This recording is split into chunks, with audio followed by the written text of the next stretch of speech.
ফণিভূষণ আর থাকতে পারল না। তার এতক্ষণ ধরে চেপে রাখা আবেগ এক মুহূর্তে প্রবল বেগে উচ্ছ্বসিত হয়ে উঠল। সে বিদ্যুৎ বেগে চৌকি থেকে উঠে চিৎকার করে কেঁদে উঠল, মনি! সঙ্গে সঙ্গে সচকিত হয়ে জেগে উঠে দেখল তার সেই ব্যাকুল কণ্ঠের চিৎকারে ঘরের কাঁচগুলো পর্যন্ত ধ্বনিত স্পন্দিত হচ্ছে। বাইরে সেই বেগের কলরব এবং যাত্রার ছেলেদের ক্লিষ্ট কণ্ঠের গান শোনা যাচ্ছে এখনো।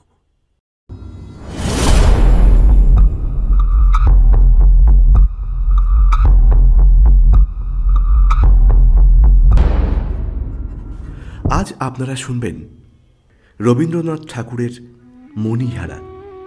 আজকের গল্পটির নাট্যরূপ দিয়েছে তমাল। গল্প পাঠে শুভঙ্কর, শ্রমিক, সচ্চিদানন্দ, তাপস, সুমনা এবং আমি মনোতোষ। পোস্টার ডিজাইন প্রতাপ কুমার বিশাই। সম্পাদনা এবং সামগ্রিক পরিচালনায় তমাল। শুরু হচ্ছে আজকের গল্প, রবীন্দ্রনাথ ঠাকুরের মণিহারা।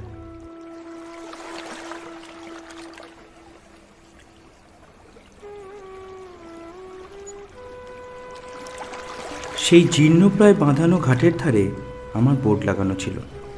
তখন প্রায় সূর্য অস্ত গেছে। বোটের ছাদের ওপর মাঝি নমাজ পড়ছে।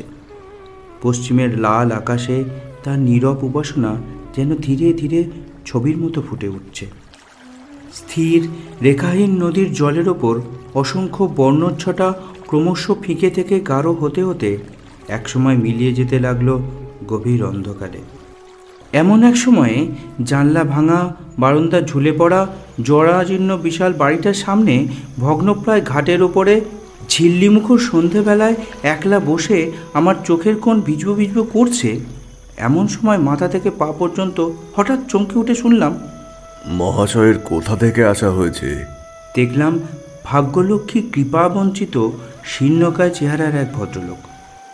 বাংলাদেশের অধিকাংশ বিদেশি চাকরের যেমন একরকম বহুকাল জীর্ণ সংস্কারবিহীন চেহারা, এনারও তাই। ধুতির ওপরে একখানা মলিন তৈলাক্ত আসামি মটকার বোতাম খোলা চাপকান। মনে হলো কর্মক্ষেত্র থেকে যেন কিছু আগেই ফিরেছেন, এবং যে সময় তার জলখাবার খাওয়া উচিত ছিল সেই সময় সেই হতভাগ্য নদী তীরে কেবল সন্ধ্যার হাওয়া পান করেই সময় কাটিয়ে দেবেন। তিনি বাঁধানো ঘাটের অন্য দিকটায় বসলেন। আমি বললাম, আমি রাঁচি থেকে এসেছি। কি করা হয়? ব্যবসা করি। কিসের ব্যবসা? হরিতকি, রেশমের গুটি এবং কাঠের ব্যবসা। মশাইয়ের নামটা জানতে পারি? একটু থেমে একটা নাম বললাম, কিন্তু সে আমার নিজের নাম নয়। তাতে ভদ্রলোকের কৌতূহল নিবৃত্তি হলো না। আবার প্রশ্ন করলেন, এখানে কি কারণে আসা হয়েছে? একটু হাওয়া বদলানোর জন্য। লোকটি একটু আশ্চর্য হয়ে বলল, মশাই, আজ প্রায় 6 বছর ধরে এখানকার বায়ু আর তার সঙ্গে সঙ্গে প্রতিদিন গড়ে 15 গ্রেন করে কুইনাইন খেয়ে যাচ্ছি, কিন্তু ফল তো কিছুই পেলাম না। এ কথা মানতেই হবে, রাঁচি থেকে এখানকার জলবায়ু যথেষ্ট আলাদা। আগে হ্যাঁ, তা অবশ্য ঠিক। তা এখানে উঠেছেন কোথায়? আমি ঘাটের পাশে জরাজীর্ণ বাড়িটি দেখিয়ে বললাম, ওই বাড়িতে। আমার উত্তর শুনে লোকটির মনে বোধ হয় সন্দেহের উদ্রেক হলো। তিনি হয়তো ভাবলেন আমি এই পোড়ো বাড়িতে কোনো গুপ্তধনের সন্ধান পেয়েছি। কিন্তু এ সম্বন্ধে আর কোনো তর্কে না গিয়ে আজ থেকে 15 বছর আগে এই অভিশাপগ্রস্ত বাড়িটিতে যে ঘটনা ঘটেছিল তারই বিস্তারিত বর্ণনা শুরু করলেন। লোকটি এখানকার স্কুল মাস্টার। তার রোগ শীর্ণ মুখে মস্ত একটা টাকের নিচে একজোড়া বড় বড় চোখ কোটরের ভিতর থেকে যেন অস্বাভাবিক উজ্জ্বলতায় জ্বলজ্বল করছিল। তাকে দেখে ইংরেজ কবি কোলরিজের সৃষ্ট প্রাচীন নাবিকের কথা আমার মনে পড়ল। এদিকে মাঝি তার নামাজ শেষ করে রান্নায় মনোনিবেশ করেছে। সন্ধ্যার শেষ আভাটুকুও মিলিয়ে গেছে। ঘাটের পাশে জনশূন্য অন্ধকার বাড়িটি যেন প্রকাণ্ড প্রেতমূর্তির মতো নিস্তব্ধ দাঁড়িয়ে আছে। স্কুল মাস্টার বলতে শুরু করলেন, আমি এই গ্রামে আসার প্রায় 10 বছর আগে এই বাড়িতে ফণিভূষণ সাহা নামে এক ব্যক্তি বাস করতেন।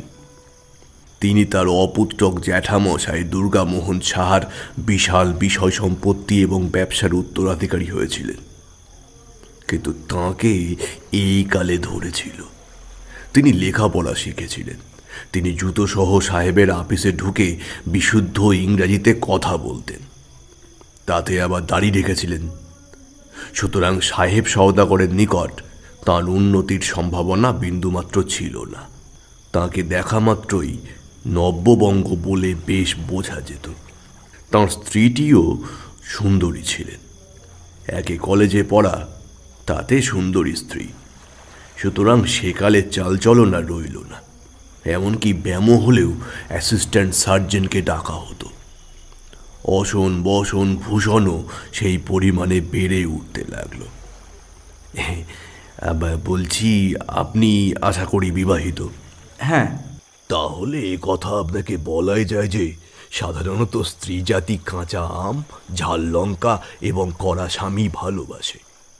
যে দুর্ভাগা পুরুষ নিজের স্ত্রীর ভালোবাসা থেকে বঞ্চিত, সে যে কুশ্রী অথবা নির্ধন তা কিন্তু নয়। আসলে সে নিতান্তই নিরীহ। এরকম মনে হওয়ার কারণ? আসলে যার যা প্রবৃত্তি এবং ক্ষমতা, সেটা চর্চা না করলে সে সুখী হয় না। শিঙে শান দেওয়ার জন্য হরিণ শক্ত গাছের গুড়ি খোঁজে, কলা গাছে শিং ঘষে তার কি কোনো লাভ হয়? সেই আদিকাল থেকে স্ত্রীলোক দুরন্ত পুরুষকে নানা কৌশলে ভুলিয়ে বশ করার বিদ্যা চর্চা করে আসছে। যে স্বামী নিজে থেকেই বশীভূত হয়, তা স্ত্রী বেচারা একেবারেই বেকার। সে তার মা ঠাকুমাদের কাছ থেকে শত লক্ষ বছরের শান দেওয়া যে উজ্জ্বল বরুণাস্ত্র, অগ্নিবাণ এবং নাগপাশ বন্ধনগুলি পেয়েছিল, তা সবই নিষ্ফল হয়ে যায়। স্ত্রীলোক পুরুষকে ভুলিয়ে নিজের শক্তিতে ভালোবাসা আদায় করতে চায়। স্বামী যদি নিতান্ত ভালো মানুষ হয়ে সেই অবসরটুকু তাকে না দেয়, তবে সে স্বামীর কপাল খারাপ, এবং স্ত্রীর তার চেয়েও বেশি খারাপ। তাই এই অভাগা ফণিভূষণ ছিলেন অত্যন্ত ভালো মানুষ। ব্যবসাতেও বিশেষ সুবিধে করতে পারেননি, দাম্পত্যেও তার তেমন সুযোগ ঘটেনি। ফণিভূষণের স্ত্রীর নাম ছিল মণিমালিকা। সে বিনা চেষ্টায় আদর এবং বিনা অশ্রুবর্ষণে ঢাকায় শাড়ি পেয়ে যেত। তাই তার নারী সুলভ প্রকৃতি এবং সেই সঙ্গে ভালোবাসা ক্রমশ উদ্যমহীন হয়ে উঠেছিল। সে কেবল গ্রহণ করত, কিছুই দিত না। তার নিরীহ এবং এদিকে তার নির্বোধ স্বামীটি মনে করত দানই বুঝি প্রতিদান পাওয়ার একমাত্র উপায়। মানে একেবারে উল্টো বুঝেছিল আর কি। এর ফলে সে তার নিজের স্বামীকে ঢাকায় শাড়ি এবং বাজুবন্ধ যোগান দেবার যন্ত্র মনে করত। যন্ত্রটিও এতটাই ভালো ছিল যে কোনোদিন তার চাকায় এক ফোঁটা তেল দেওয়ারও প্রয়োজন পড়েনি। ফণিভূষণের জন্মস্থান ফুলবেড়ে, বাণিজ্য স্থান ছিল এখানে, ফলে তাকে অধিকাংশ সময় এখানেই থাকতে হতো। ফুলবেড়ের বাড়িতে তার মা ছিল না, তবু পিসি মাসি অন্য 5 জন ছিল। কিন্তু ফণিভূষণ পিসি মাসি ও অন্য 5 জনের ভালোর জন্যই সুন্দরী স্ত্রীকে ঘরে আনেনি, তাদের থেকে দূরে এই কুঠিতে নিজের কাছেই রাখে। কিন্তু এটা সে জানতো না, স্ত্রীকে আর 5 জনের কাছ থেকে আলাদা করে নিজের কাছে রাখলেই যে সব সময় তাকে বেশি করে পাওয়া যাবে, সেটা ঠিক নয়। স্ত্রীটি বেশি কথাবার্তা বলতো না, পাড়া প্রতিবেশীদের সঙ্গেও তার মেলামেশা ছিল না। ব্রত উপলক্ষে 2 ব্রাহ্মণকে খাওয়ানো বা বৈষ্ণবীকে 2 পয়সা ভিক্ষা বেশি দেওয়া কখনো তার দ্বারা হয়নি। স্বামীর আদরগুলো ছাড়া আর যা কিছুই পেয়েছে, সমস্তটাই সে জমা করে রেখেছিল। আশ্চর্যের ব্যাপার এই, সে নিজের অপরূপ যৌবনশ্রী থেকেও যেন লেশ মাত্র অপব্যয় হতে দেয়নি। 24 বছর বয়সেও তাকে 14 বছরের মতোই রূপসী দেখতে লাগত। ঘন পল্লবিত অতি সতেজ লতার মতো বিধাতাও মণিমালিকাকে নিষ্ফলা করে রাখলেন, তাকে সন্তান সুখ থেকে বঞ্চিত করলেন। অর্থাৎ তাকে এমন একটা কিছু দিলেন না যাকে সে নিজের লোহার সিন্দুকের মণিমাণিক্যর থেকেও বেশি করে ভালোবাসতে পারে। কিন্তু মণিমালিকা কাজকর্মে পটু ছিল, কখনোই সে লোকজন বেশি রাখেনি। যে কাজ তার দ্বারা সম্ভব, সেই কাজ অন্য কেউ করে বেতন নিয়ে যাবে, এটা সে কিছুতেই মেনে নিতে পারত না। সে কারো জন্য চিন্তা করত না বা কাউকে ভালোবাসত না, শুধু কাজ করত এবং জমা করত। এই জন্যই তার রোগ শোক তাপ কিছু ছিল না। অপরিমিত স্বাস্থ্য, অবিচলিত শান্তি এবং সঞ্চীয়মান সম্পদের মধ্যে সে সবলে বিরাজ করত। বেশিরভাগ স্বামীর পক্ষে এটাই যথেষ্ট, কারণ তা দুর্লভ। শরীরে যে কোটিদেশ বলে একটি ব্যাপার আছে, তা যেমন কোমরে ব্যথা না হলে মনে পড়ে না, ঠিক তেমনি বাড়িতে যে একজন স্ত্রী আছে, ভালোবাসার তাড়নায় তা পদে পদে এবং 24 ঘন্টা অনুভব করার নাম ঘর কন্যার কোমরে ব্যথা। অবশ্যই পতিব্রতা স্ত্রীর পক্ষে গৌরবের বিষয়, কিন্তু পতির পক্ষে তা বিশেষ আরামের নয়। এটা একান্তই আমার মত। মশাই, স্ত্রীর ভালোবাসা ঠিক কতটা পেলাম, ঠিক কতটুকু কম পড়ল, অতি সূক্ষ্ম নীতি ধরে তা সবসময় মাপ করতে বসা কি পুরুষ মানুষের কর্ম? স্ত্রী নিজের কাজ করুক, আমি আমার কাজ করি। সংসারের মোট হিসাব তো এটাই। পুরুষের ভালোবাসাই মেয়েদের বল, তাদের জীবনের মূলধন। এই জন্যই বিধাতা ভালোবাসা নামক যন্ত্রটি মেয়েদের হৃদয়ের মধ্যে ঝুলিয়ে দিয়েছেন, পুরুষদের দেননি। কিন্তু বিধাতা যা দেননি, সম্প্রতি পুরুষরা সেটি সংগ্রহ করে নিয়েছেন। কবিরা বিধাতার উপর টেক্কা দিয়ে এই দুর্লভ যন্ত্রটি, এই দিগদর্শন যন্ত্র শলাকাটি নির্বিচারে সর্বসাধারণের হাতে তুলে দিয়েছেন। বিধাতার দোষ দিই না, তিনি মেয়ে পুরুষকে যথেষ্ট আলাদা করেই সৃষ্টি করেছিলেন, কিন্তু সভ্যতায় সে ভেদ আর থাকে না। এখন মেয়েও পুরুষ হচ্ছে, আবার পুরুষও মেয়ে হচ্ছে, আর তাই ঘরের মধ্যে থেকে শান্তি ও শৃঙ্খলাও বিদায় নিচ্ছে। এখন বিবাহের পূর্বে পুরুষকে বিবাহ করছি নাকি মেয়েকে বিবাহ করছি, তাহা কোনো মতে বুঝতে না পেরে বরকন্যা উভয়েরই চিত্ত আশঙ্কায় দুরু দুরু করতে থাকে। এবার বলছিলাম, আপনি কি বিরক্ত হচ্ছেন? আসলে একা একা পড়ে থাকি, স্ত্রীর কাছ থেকেও নির্বাসিত। দূর থেকে সংসারের এমন নিগূঢ় তত্ত্ব মনের মধ্যে উদয় হয়। এগুলো ছাত্রদের কাছে বলবার বিষয় নয়, তাই কথা প্রসঙ্গে আপনাকে বললাম। ঠিক আছে, আপনি বলুন। তারপর আপনার সেই ফণিভূষণ আর মণিমালিকার কি হলো? হ্যাঁ, এই মোট কথাটা এই যে যদিও রান্নায় নুন কম বা পানে চুন বেশি হতো না, তবুও ফণিভূষণ হৃদয়ে কি যেন কি নামক এক উৎপাত অনুভব করত। স্ত্রীর কোনো দোষ ছিল না, কোনো ভ্রম ছিল না, তবুও স্বামীর কোনো সুখ ছিল না। সেটা সহধর্মিনীর শূন্য হৃদয় লক্ষ্য করে হীরা মুক্তার গয়না ঢেলে যেত, কিন্তু সেগুলো গিয়ে পড়ত ওই লোহার সিন্ধুকে। হৃদয় শূন্যই থাকত।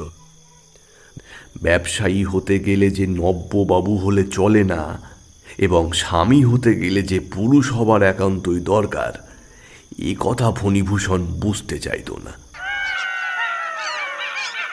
ঠিক ওই সময়ে শিয়ালগুলো কাছাকাছি ঝোপের মধ্যে থেকে অত্যন্ত উচ্চস্বরে চিৎকার করে উঠল। মাস্টারমশাইয়ের গল্পস্রোতে মিনিট কয়েকের জন্য বাধা পড়ল। মনে হলো সেই অন্ধকারের মধ্যে শৃগাল সম্প্রদায় স্কুল মাস্টারের বিখ্যাত দাম্পত্য নীতি এবং দুর্বল ফণিভূষণের আচরণ শুনে অট্টহাস্য করে উঠল। তাদের সেই অট্টহাস্য বন্ধ হলে মাস্টারমশাই আবার গল্প বলতে শুরু করলেন। হ্যাঁ, তো যেটা বলছিলাম, ফণিভূষণের বিশাল ব্যবসায় হঠাৎ একটা ফাঁড়া এসে উপস্থিত হলো। ব্যাপারটা যে কি তা আমার মতো অব্যবসায়ীর পক্ষে বোঝা এবং বোঝানো উভয়ই শক্ত। মোদ্দা কথা, হঠাৎ কোনো এক কারণে বাজারে তার ক্রেডিট রাখা কঠিন হয়ে পড়েছিল। যদি সে 5টা দিনের জন্য কোনো জায়গা থেকে লাখ দেড়েক টাকা জোগাড় করতে পারে এবং বাজারে একবার বিদ্যুতের মতো এই টাকাটার চেহারা দেখাতে পারে, তাহলে মুহূর্তের মধ্যে সেই সংকট থেকে উত্তীর্ণ হতে পারে। কিন্তু টাকাটা কোনোভাবেই জোগাড় হয়ে উঠছিল না। স্থানীয় পরিচিত মহাজনদের কাছ থেকে ধার করতে গেলে তার ব্যবসার দ্বিগুণ অনিষ্ট হবে, এই আশঙ্কায় সে অন্য কোনো অপরিচিত স্থান থেকে ঋণ করার চেষ্টা করছিল। কিন্তু সেখানে কিছু বন্ধক না রাখলে চলে না। গয়না বন্ধক রাখলে চটপট এবং সহজেই কাজ হবে। তাই ফণিভূষণ তার স্ত্রীর কাছে গেল। নিজের স্ত্রীর কাছে স্বামী যেমন সহজভাবে যেতে পারে, ফণিভূষণের তেমন করে যাওয়ার ক্ষমতা ছিল না। আসলে দুর্ভাগ্যক্রমে সে তার নিজের স্ত্রীকে এমনভাবে ভালোবাসত, ঠিক যেমন কাব্যের নায়ক কাব্যের নায়িকাকে বাসে, যে ভালোবাসায় সন্তর্পণে পদক্ষেপ করতে হয় এবং সকল কথা মুখ ফুটে বার হয় না, যে ভালোবাসার প্রবল আকর্ষণ সূর্য এবং পৃথিবীর আকর্ষণের মতো, মাঝখানে একটা বিশাল ব্যবধান থেকেই যায়। অবশ্য তেমন দায়ে পড়লে কাব্যের নায়ককেও প্রেয়সীর কাছে হুন্ডি এবং বন্ধকের প্রসঙ্গ তুলতে হয়, কিন্তু তাতে গৃহযুদ্ধের সম্ভাবনা প্রবল। হতভাগ্য ফণিভূষণ অত্যন্ত দুর্বলভাবে বলল, ওগো, আমার কিছু টাকার দরকার হয়ে পড়েছে। তোমার তোমার গয়নাগুলো দেওয়া যাবে? মানে? না না, ভয় নেই, বিক্রি করব না, বন্ধক দেব, কিছুদিন পরে আবার আবার ছাড়িয়ে নেব। মণিমালিকা কোনো উত্তর না দিয়ে কঠিন মুখে একবার তাকিয়ে ঘর থেকে বেরিয়ে গেল। এতে ফণিভূষণ নিষ্ঠুর আঘাত পেল ঠিকই, কিন্তু কোনো আঘাত করল না।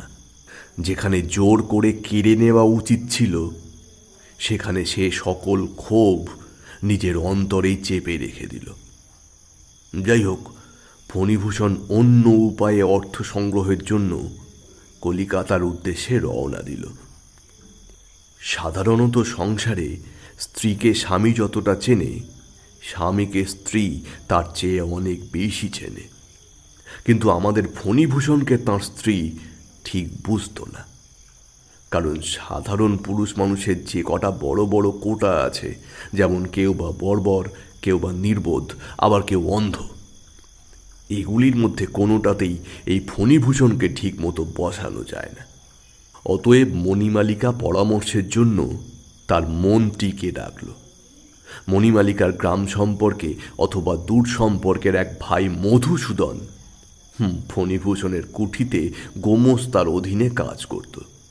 নিজে পরিশ্রম করে কাজে উন্নতি করার কোনো লক্ষণ তার ছিল না, শুধুমাত্র আত্মীয়তার অজুহাতে বেতন এবং বেতনেরও বেশি কিছু সংগ্রহ করত। মণিমালিকা তাকে ডেকে সব কথা বলল, জিজ্ঞাসা করল, কি করা যায়, কিছু পরামর্শ দাও। মধুসূদন অত্যন্ত বুদ্ধিমানের মতো মাথা নেড়ে বলল, গতিক ভালো মনে হচ্ছে না। আমার মনে হয় বাবু কখনোই ও টাকা জোগাড় করতে পারবেন না। শেষকালে তোমার এই গয়নাতেই হাত পড়বে। মণিমালিকা ফণিভূষণকে যেরকম জানত, তাতে ভাবল এইরকম হবার সম্ভাবনাই বেশি। তার দুশ্চিন্তা বেড়ে গেল। সংসারে তার সন্তান নেই, স্বামী আছে বটে, কিন্তু তার অস্তিত্ব সে অন্তরের মধ্যে অনুভব করে না। অতএব তার একমাত্র যক্ষের ধন, যা তাহার ছেলের মতো বছরে বছরে বেড়ে উঠছে, তা এক মুহূর্তে শেষ হয়ে যাবে, এইটা সে কিছুতেই মেনে নিতে পারল না। বলল, তাহলে তাহলে কি করা যায়, একটা কিছু উপায় বলো। আচ্ছা, এক কাজ করো, গয়নাগুলো নিয়ে এই বেলা বাপের বাড়ি চলো, তাহলে আর বাবু ওগুলো কখনোই নিতে পারবে না। বাপের বাড়ি? একা? চতুর মধুসূদন মনে মনে গয়নাগুলো হাতানোর পরিকল্পনা করতে লাগলো। আরে চিন্তা করো না, যদি বলো আমি তোমার সঙ্গে যাব। মণিমালিকা এই প্রস্তাবে তৎক্ষণাৎ সম্মত হয়ে বলল, ঠিক আছে, তাহলে তুমি সব ব্যবস্থা করো।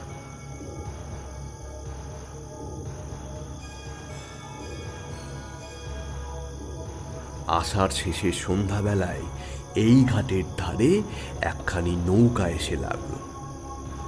ঘন মেঘাচ্ছন্ন ভোরের নিবিড় অন্ধকারে নিদ্রাহীন ভেকের কলরবের মধ্যে একখানি মোটা চাদরে পা থেকে মাথা পর্যন্ত ঢেকে মণিমালিকা নৌকায় উঠল। মধুসূদন নৌকোর ভেতর থেকে জেগে উঠে বলল, কোথায় গয়নার বাক্সটা, কোথায়? আমাকে দাও। সে পরে হবে, আগে নৌকার দড়ি খুলে দাও। মণিমালিকা সমস্ত রাত ধরে একটি একটি করে গয়না তার সর্বাঙ্গে পড়েছে। বাক্সে করে গয়না নিলে সেই বাক্স হাতছাড়া হয়ে যেতে পারে, এই আশঙ্কা তার ছিল।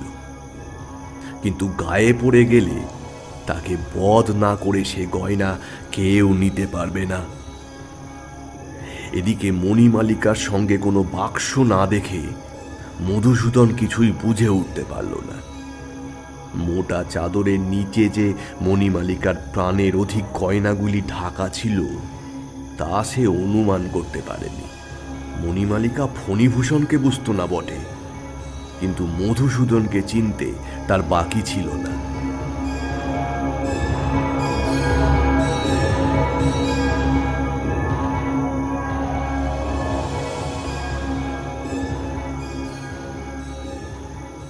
মধুসূদন গোমস্তার কাছে একখানা চিঠি রেখে গেল যে সে কর্তৃকে বাপের বাড়ি পৌঁছিয়ে দিতে রওনা হল।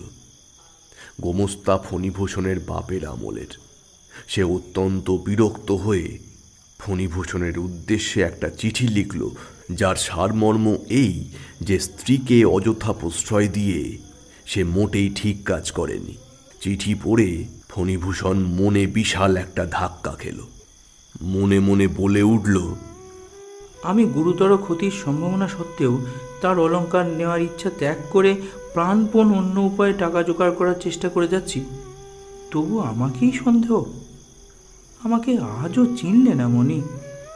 নিজের প্রতি যে নিদারুণ অন্যায় রেগে যাওয়া উচিত ছিল, ফণিভূষণ তাতে কেবলমাত্র দুঃখিত হল। কি জানেন, পুরুষ মানুষ হলো বিধাতার ন্যায়দণ্ড, তার মধ্যে তিনি বজ্রাগ্নি নিহিত করে রেখেছেন। নিজের প্রতি বা অপরের প্রতি অন্যায় দেখিলে তা যদি দপ করে জ্বলে না ওঠে, তাহলে আর কি লাভ হলো বলুন? পুরুষ মানুষ দাবাগ্নির মতো রেগে উঠবে সামান্য কারণে, আর স্ত্রীলোক শ্রাবণ মেঘের মতো বিনা কারণে অশ্রুপাত করবে। বিধাতা সেই রকমই বন্দোবস্ত করেছিলেন, কিন্তু সে আপনি কে না। ফণিভূষণ অপরাধিনী স্ত্রীকে লক্ষ্য করিয়া মনে মনে কহিল, এই যদি তোমার বিচার হয় তবে তাই হোক, আমার কর্তব্য আমি করে যাব। ফণিভূষণ স্ত্রীকে কোনো চিঠি দিল না এবং মনে মনে প্রতিজ্ঞা করল, এই সম্বন্ধে মণিমালার কাছে আমি কখনো কোনো কথার উল্লেখ করব না, কোনো জবাবও চাইব না।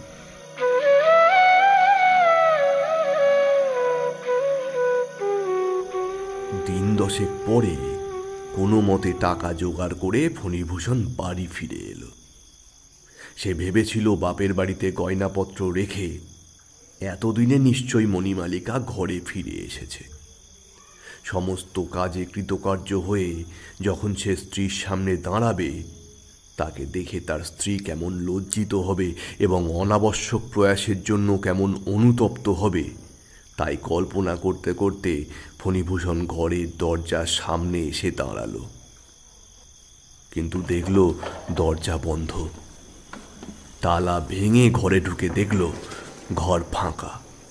এক কোণে লোহার সিন্দুক খোলা পড়ে আছে, তাতে গয়নাপত্রের চিহ্ন মাত্র নেই। ফণিভূষণের বুকের মধ্যে ধক করে একটা ঘা লাগলো। মনে হলো সংসার উদ্দেশ্যহীন এবং ভালোবাসা, ব্যবসা বাণিজ্য সবই বৃথা। ফণিভূষণ স্ত্রীকে খোঁজার কোনরূপ চেষ্টাও করল না। মনে মনে ঠিক করল, নিজের ইচ্ছায় গিয়েছে, নিজের যখন ইচ্ছা হবে ফিরে আসবে। বৃদ্ধ ব্রাহ্মণ গোমস্তা এসে বলল, চুপ করে বসে থাকলে হবে? কর্তৃবধূর খবর তো নেওয়া প্রয়োজন। খবর নিয়ে কি হবে? স্বেচ্ছায় গিয়েছে, স্বেচ্ছায় ফিরে আসবে। তা বললে হয়? তাহলে আপনার যেটা ঠিক মনে হয় করুন। যদি তুমি অনুমতি দাও তবে কর্তৃবধূর বাড়ি লোক পাঠিয়ে খবর নিয়ে দেখব। পাঠান, তবে আসতে না চাইলে জোড়াজুড়ি করার কোনো দরকার নেই। আচ্ছা আচ্ছা, ঠিক আছে।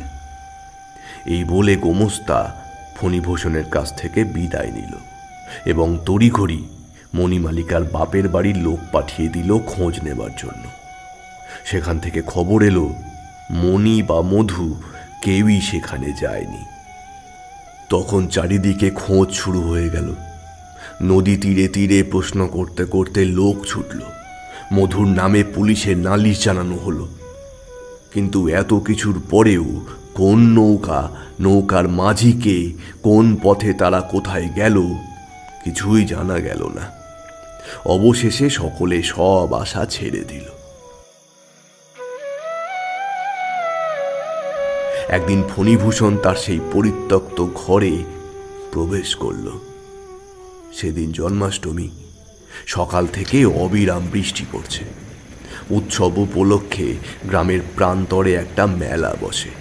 সেখানে ৮ চালার মধ্যে বারোয়ারির যাত্রা শুরু হয়েছে। বৃষ্টির শব্দে যাত্রার গানের সুর চাপা পড়ে গেছে। ওই যে দরজাটা ঝুলে পড়েছে, ওইখানে ফণিভূষণ অন্ধকারে একলা বসেছিল।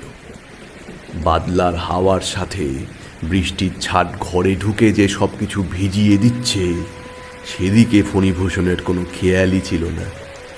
ঘরের দেয়ালে লক্ষ্মী সরস্বতীর একজোড়া ছবি টাঙানো।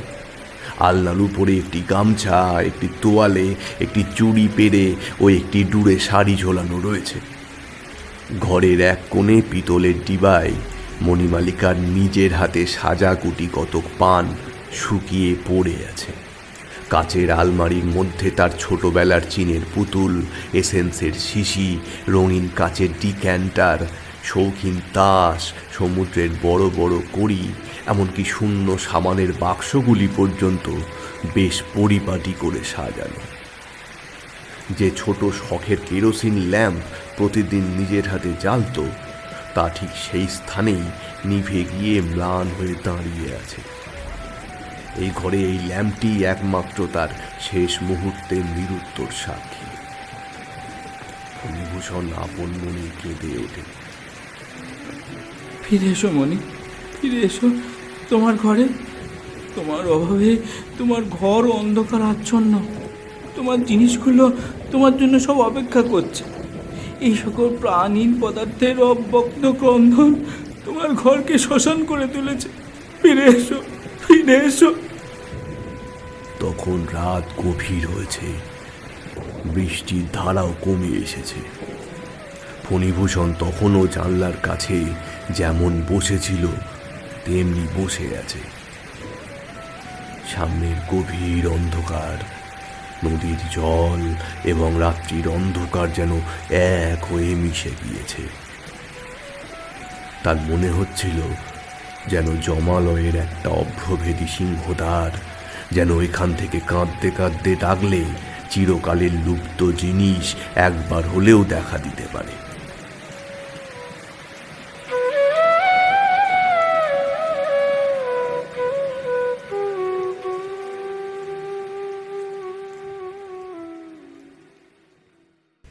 এমন সময় একটা ঠক ঠক শব্দের সঙ্গে সঙ্গে গয়নার ঝম ঝম শব্দ শোনা গেল।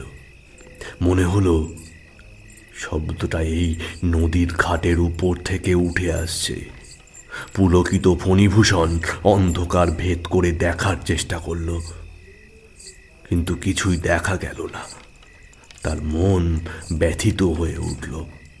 যতই দেখার চেষ্টা করতে লাগলো, ততই যেন অন্ধকার আরও বেড়ে উঠল। শব্দটা ক্রমশ ঘাটের সর্বোচ্চ সোপানতল ছেড়ে বাড়ির দিকে এগিয়ে যেতে লাগলো। বাড়ির সামনে এসে শব্দটা থেমে গেল। দেউড়ি বন্ধ করে দারোয়ান যাত্রা শুনতে গিয়েছিল। তখন সেই বন্ধ দ্বারের উপর ঠক ঠক ঝমঝম করে ঘা পড়তে লাগলো, যেন অলংকারের সঙ্গে সঙ্গে একটা শক্ত জিনিস দ্বারের উপর এসে পড়েছে। ফণিভূষণ আর থাকতে পারল না।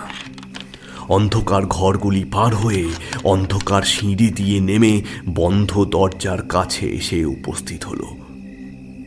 দরজা বাইরে থেকে তালা বন্ধ ছিল। ফণিভূষণ প্রাণপণে 2 হাতে সেই দরজা নাড়া দিতেই দরজার শব্দে চমকে জেগে উঠল। বুঝতে পারল সে ঘুমন্ত অবস্থায় উপর থেকে নিচে নেমে এসেছে। তার শরীর ঘামে ভিজে গেছে, হাত পা বরফের মতো ঠান্ডা। স্বপ্ন ভেঙে গেল।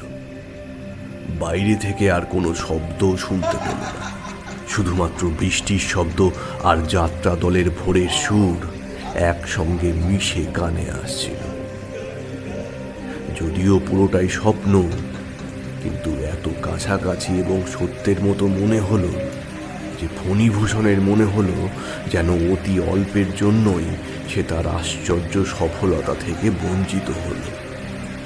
সেই জলের শব্দের সঙ্গে দূর থেকে ভৈরবীর তান যেন তাকে বলতে লাগলো, এই জাগরণী স্বপ্ন, এই জগৎই মিথ্যা। তার পরদিনও যাত্রা ছিল এবং দারোয়ানেরও ছুটি ছিল। ফণিভূষণ হুকুম দিল, আজ সমস্ত রাত্রি যেন দেউড়ির দরজা খোলা থাকে। বলছিলাম, মেলার জন্য নানা দেশ থেকে নানা ধরনের লোক এসেছে। কার মনে কি আছে কি করে বুঝবেন?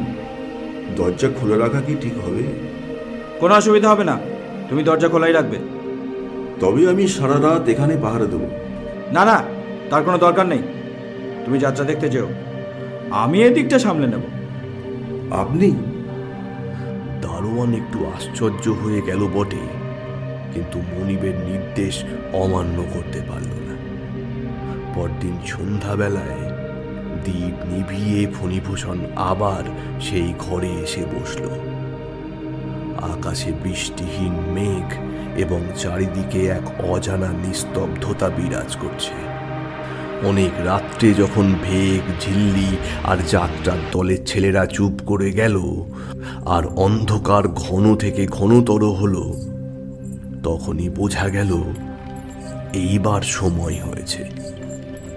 আগের দিনের মতো নদীর ঘাটে একটা ঠক ঠক এবং ঝমঝম শব্দ উঠল, কিন্তু ফণিভূষণ সেদিকে তাকালো না। তার ভয় হলো, যদি অধীর ইচ্ছা এবং অশান্ত চেষ্টায় তার সকল ইচ্ছা, সকল চেষ্টা ব্যর্থ হয়ে যায়। সে নিজের সমস্ত চেষ্টা নিজের মনকে দমন করবার জন্য প্রয়োগ করল। কাঠের মূর্তির মতো শক্ত ও স্থির হয়ে বসে রইল। সেই মুখরিত শব্দ আজ ঘাট থেকে ধীরে ধীরে দেউড়ির খোলা দরজা দিয়ে ভিতরে প্রবেশ করল।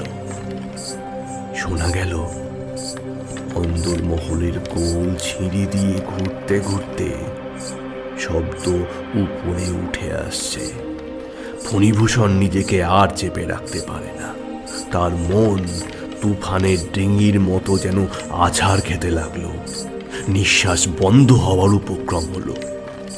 গোল ছিঁড়ি শেষ করে সেই শব্দ বারান্দা দিয়ে ক্রমে ঘরের কাছাকাছি আসতে লাগলো। অবশেষে ঠিক ঘরের দরজায় এসে সেই শব্দ থেমে গেল। কেবল চৌকাঠটি পার হওয়ার অপেক্ষা। ফণিভূষণ আর থাকতে পারল না। তার এতক্ষণ ধরে চেপে রাখা আবেগ এক মুহূর্তে প্রবল বেগে উচ্ছ্বসিত হয়ে উঠল। সে বিদ্যুৎ বেগে চৌকি থেকে উঠে চিৎকার করে কেঁদে উঠল, মনি! সঙ্গে সঙ্গে সচকিত হয়ে জেগে উঠে দেখল তার সেই ব্যাকুল কণ্ঠের চিৎকারে ঘরের কাঁচগুলো পর্যন্ত ধ্বনিত, স্পন্দিত হচ্ছে। বাইরে সেই বেগের কলরব এবং যাত্রার ছেলেদের ক্লিষ্ট কণ্ঠের গান শোনা যাচ্ছে এখন। ফণিভূষণ নিজের কপালে সবলে আঘাত করল। আবার আবার আমি একই ভুল করে ফেললাম। ছি ছি ছি ছি, এত কাছাকাছি এসেও নিজের সামান্য ভুলে সব নষ্ট করে ফেললাম। আমি আবার অপেক্ষা করব। না না, আর ভুল করলে চলবে না।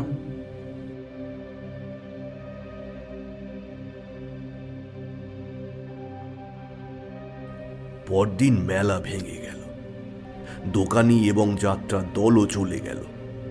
ফণিভূষণ চাকর বাকর সবাইকে ডেকে পাঠিয়ে হুকুম দিল, সবাই শোনো, আজ থেকে সন্ধ্যার পর যে যার বাড়ি চলে যাবে। সন্ধ্যার পর কারোর আর এই বাড়িতে থাকার প্রয়োজন নেই। সে কি বাবা, এত বড় বাড়িতে তুমি একা থাকবে? কি থেকে কি হয়ে যাবে তাছাড়া দিনকালও ভালো নয়, কর্তৃবধূ থাকলে তাও নয় একটা। আমি নিজের খেয়াল ঠিক রাখতে পারবো, আপনি চিন্তা করবেন না। বরং একটু নজর রাখবেন সন্ধ্যার পর সবাই যেন বাড়ি চলে যায়। আমি এই বাড়ি ফাঁকা চাই। চাকরেরা মনে মনে ভাবল, তাদের বাবু বোধহয় তান্ত্রিক মতে কোনো সাধনা করছেন, তাই রাতে বাড়ি ফাঁকা রাখতে চাইছেন। সেই দিন ফণিভূষণ সারাদিন উপবাস করে থাকল। জনশূন্য ফাঁকা বাড়িতে সন্ধ্যাবেলায় ফণিভূষণ আবার সেই ঘরে এসে বসল। সেদিন আকাশে মেঘ ছিল না এবং নির্মল বাতাসের মধ্যে দিয়ে তারাগুলোকে একটু বেশি উজ্জ্বল দেখাচ্ছিল। কৃষ্ণপক্ষে দশমীর চাঁদ উঠতে অনেক দেরি আছে। মেলা শেষ হয়ে যাবার ফলে নদীতে কোনো নৌকো ছিল না এবং 2 রাত্রি মেলা এবং যাত্রাতে রাত জাগার পর আজ পুরো গ্রাম গভীর নিদ্রায় নিমগ্ন। ফণিভূষণ একখানা চৌকিতে বসে আকাশের দিকে তাকিয়েছিল। ভাবছিল 19 বছর বয়সে যখন সে কলিকাতার কলেজে পড়ত, তখন প্রায়ই সন্ধ্যাবেলা গোলদিঘির পাশে ঘাসের উপর চিত হয়ে শুয়ে হাতের উপর মাথা রেখে ওই অনন্তকালের তারাগুলির দিকে চেয়ে থাকতে থাকতে তার মনে পড়ত 14 বছর বয়সী মনির সেই উজ্জ্বল মুখখানি। তখনকার সেই বিরহ কি সুমধুর ছিল। দেখতে দেখতে তারাগুলি সব যেন অদৃশ্য হয়ে গেল। আকাশ থেকে এক বিশাল অন্ধকার যেন নেমে আসলো এবং পৃথিবী থেকে আরেকখানা অন্ধকার উঠে চোখের উপরের ও নিচের পল্লবের মতো একত্রে এসে মিলিত হলো। আজ ফণিভূষণের চিত্ত শান্ত ছিল। সে নিশ্চিত জানত আজ তার অভীষ্ট সিদ্ধ হবেই। আগের রাতের মতো আবার সেই শব্দ নদীর জলের মধ্যে থেকে ঘাটের সিঁড়ির ওপর উঠে আসতে লাগলো। ফণিভূষণ 2 চোখ বুজে স্থির এবং দৃঢ় চিত্তে ধ্যানাসনে বসল। শব্দটা ধীরে ধীরে দেউড়ির মধ্যে প্রবেশ করল, তারপর অন্তঃপুরের গোল সিঁড়ির মধ্য দিয়ে ঘুরে ঘুরে উঠতে লাগলো। দীর্ঘ বারান্দা পার হয়ে ঘরের দরজার কাছে এসে কিছুক্ষণের জন্য থামল। ফণিভূষণের হৃদয় ব্যাকুল হয়ে উঠল, কিন্তু আজ সে চোখ খুলল না। শব্দটা চৌকাঠ পার করে অন্ধকার ঘরের মধ্যে প্রবেশ করল। শব্দটা আলনায় কেরোসিনের দ্বীপ, পানের বাটা এবং সেই বিচিত্র সামগ্রীপূর্ণ আলমারির কাছে প্রত্যেক জায়গায় এক একবার করে দাঁড়িয়ে অবশেষে ফণিভূষণের একেবারে কাছে এসে থামল। তখন ফণিভূষণ ধীরে ধীরে চোখ মেলে দেখল ঘরে দশমীর চন্দ্রালোক প্রবেশ করেছে এবং তার চৌকির ঠিক সামনে একটা কঙ্কাল দাঁড়িয়ে। সেই কঙ্কালের 8 আঙুলে আংটি, করতলে রতনচক্র, প্রকোষ্ঠে বালা, বাহুতে বাজুবন্ধ, গলায় কণ্ঠি, মাথায় সিঁথি। তার আপাত মস্তকে অস্থিতে অস্থিতে এক একটি আভরণ সোনায় হীরায় ঝকঝক করছে। অলঙ্কারগুলি ঢিলা, ঢলঢল করছে, কিন্তু অঙ্গ থেকে খসে পড়ছে না। সর্বাপেক্ষা ভয়ঙ্কর, তার অস্থিময় মুখে 2 চোখ ছিল সজীব। সেই কালো তারা, সেই ঘন দীর্ঘ ভ্রু, সেই সজল উজ্জ্বলতা, সেই অবিচলিত দৃঢ় শান্ত দৃষ্টি। 18 বছর আগে একদিন আলোকিত বিবাহের আসরের মধ্যে ফণিভূষণ যে 2টি আয়ত সুন্দর কালো কালো ঢলঢলে চোখ শুভদৃষ্টিতে প্রথম দেখেছিল, সেই 2টি চোখই আজ শ্রাবণের মাঝরাতে কৃষ্ণপক্ষ দশমীর চন্দ্রকিরণে সে আবার দেখল। তার সারা শরীরে রক্ত হিম হয়ে গেল। প্রাণপণে তার 2 চোখ বন্ধ করার চেষ্টা করল, কিন্তু কিছুতেই পারল না।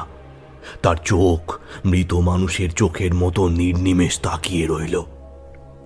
তখন সেই কঙ্কাল স্তম্ভিত ফণিভূষণের মুখের দিকে তার দৃষ্টি স্থির রেখে হাতের ইশারায় কাছে ডাকল। তার 4 আঙুলের অস্থিতে হীরার আংটি ঝকমক করে উঠল। ফণিভূষণ মোহ আচ্ছন্নের মতো উঠে দাঁড়ালো। কঙ্কাল দরজার দিকে চলতে শুরু করল। হারেতে হারেতে গয়নায় গয়নায় কঠিন শব্দ হতে লাগলো। ফণিভূষণ জড় পদার্থের মতো তাকে অনুসরণ করতে থাকে। বারান্দা পার হয়ে ঘন অন্ধকার গোল ছিঁড়ি ঘুরে খটখট ঠক ঠক ঝমঝম করতে করতে নিচে নেমে আসলো। নিচের বারান্দা পার হয়ে জনশূন্য দ্বীপহীন দেউড়িতে প্রবেশ করল। দেউড়ি পার হয়ে বাগানের রাস্তায় এসে পড়ল। রাস্তার খোয়াগুলি অস্থির আঘাতে কড়কড় করতে লাগল। গভীর অন্ধকারের মধ্যে সেখানে ক্ষীণ জ্যোৎস্না ও জোনাকির ঝাঁকের মধ্যে দিয়ে দুজনে নদীর ঘাটে এসে দাঁড়ালো। ঘাটের যে ধাপ দিয়ে শব্দ উপরে উঠেছিল, সেই ধাপ দিয়ে অলঙ্কারে ভূষিত কঙ্কাল তার আন্দোলনহীন ধীর গতিতে কঠিন শব্দ করে এক পা নামতে লাগলো। কঙ্কাল নদীতে নামলো। তাকে অনুসরণ করে ফণিভূষণও জলে পা রাখল। জলস্পর্শ করা মাত্র ফণিভূষণের তন্দ্রা ছুটে গেল। সামনে আর তার পথপ্রদর্শক নেই। কেবল নদীর পরপারে গাছগুলো শান্তভাবে দাঁড়িয়ে আছে এবং তাদের মাথার উপরে দশমীর খণ্ড চাঁদ অবাকভাবে চেয়ে আছে। আপাদমস্তক বারংবার শিউরে উঠে পা পিছলে ফণিভূষণ স্রোতের মধ্যে পড়ে গেল। যদিও সে সাঁতার জানত, কিন্তু স্নায়ু তার বশ মানল না। স্বপ্ন থেকে কয়েক মুহূর্ত জেগে উঠেই আবার গভীর ঘুমের মধ্যে তলিয়ে গেল সে।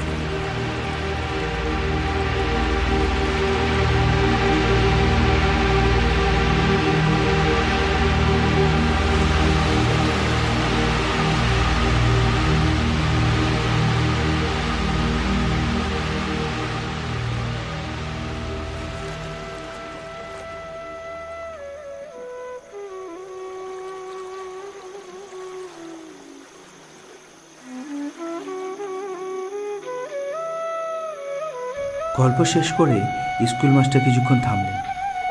বোঝা গেল তিনি ছাড়া ইতিমধ্যে জগতের আর সকলেই নীরব নিস্তব্ধ হয়ে গেছে। অনেকক্ষণ আমি কোনো কথা বললাম না এবং অন্ধকারে তিনি আমার মুখের ভাবও দেখতে পেলেন না। কিছুক্ষণ পর আমাকে জিজ্ঞাসা করলেন, আপনি কি এই গল্প বিশ্বাস করলেন না? আপনি কি বিশ্বাস করেন? না, কেন করি না তার কয়েকটি যুক্তি দিচ্ছি। প্রথমত, প্রকৃতি ঠাকুরানী উপন্যাস লেখিকা না, তাঁর হাতে আরও বিস্তর কাজ আছে। আর দ্বিতীয়ত, আমারই নাম শ্রীযুক্ত ফণিভূষণ সাহা। স্কুল মাস্টার কিছুমাত্র লজ্জিত না হয়ে বললেন, আমি তাহলে ঠিকই অনুমান করেছিলাম। আপনার স্ত্রীর নাম কি ছিল? আমি বললাম, নিত্যকালী।